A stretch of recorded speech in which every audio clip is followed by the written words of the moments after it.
네, 아는 기자 정치부 이세진 기자 함께 하겠습니다. 자, 이 기자, 탄핵 국면에서 처음으로 여야가 마음이 맞았다고 할까요? 헌법재판소 8인 체제로 심판을 해야 된다. 똑같이 목소리를 내고 있죠. 네, 여야가 모두 재판관 8인 체제를 주장하고 있습니다. 마은혁 후보자가 임명될 경우 기존 재판관 8인 체제에서 9인 체제로 재판부가 변경이 되는데요. 이게 유리할지 불리할지 따져보니 여야 모두 8인 체제가 유리하다라고 본 겁니다. 여당은 그동안에도 보면 이 재판관 임명하면 안 된다 이런 입장을 계속 고수해 왔잖아요. 뭔가 일관성이 있는 거죠. 네, 임명해선 안 된다고 주장합니다. 임명을 반대하는 이유는 분명하죠. 마은혁 후보자의 정치 편향성을 문제 삼고 있는 건데요.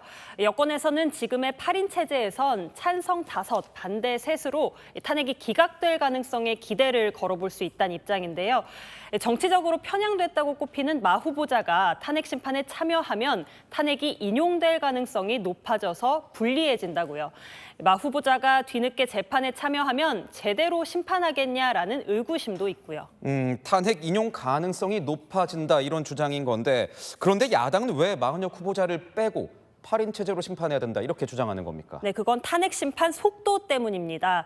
애초 헌재가 윤 대통령 탄핵 심판 관련 평의와 평결을 거쳐서 결정문을 작성하는데 2주 정도 소요된다고 알려져 있거든요.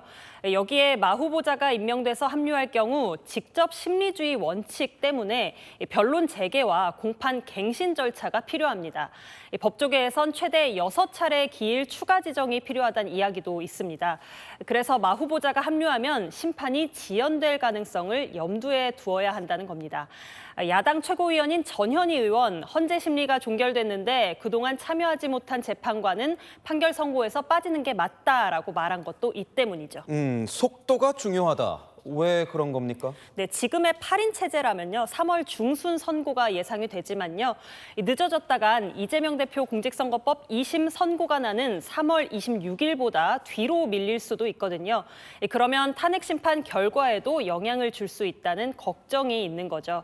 야당은 지금 8인 체제로도 인용될 가능성이 높은데 마 후보자를 참여시켜서 변론을 늦출 필요가 없다라는 겁니다.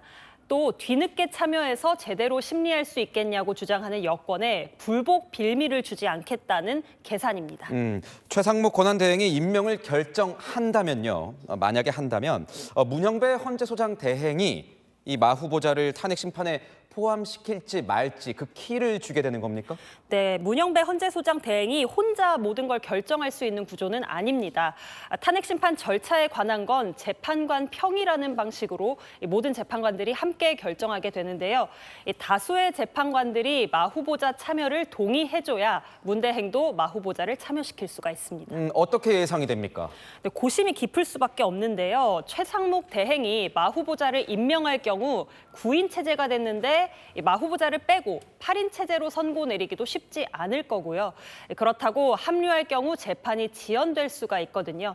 재판관 저마다의 생각이 다를 겁니다.